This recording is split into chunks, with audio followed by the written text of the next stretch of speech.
జాగ్రత్తగా వినండి. మీరు ఎంత దరిద్రం ఉన్నా దేవుడు మనం పట్టించుకోడు. ఎప్పుడంటే దీనత్వంతో లేకపోతే, అనగా గర్వంతో ఉంటే, అహంకారంతో ఉంటే, హెచ్చింపుతో ఉంటే, మనం అంటాం కొంతమందిని, నీకు ఏం లేకున్నా ఎందుకురా ఇంత ఇంత మిడిసిపాటు అంటారు, తెలుసా మీకు? ఇంకా లోకంలో అయితే ఎన్నో సమతలు ఉన్నాయి. మింగ మెతుకు లేకున్నా మీసాలకు సంపెంగ నూనె అని.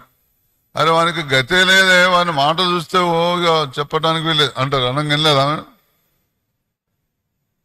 అందుకొరకే దేవుడు దీనులలో దరిద్రులను మాత్రమే దరిద్రులలో దీనులు మాత్రమే పట్టించుకుంటాడు దేవుడు. దరిద్రులందరినీ పట్టించుకోడు.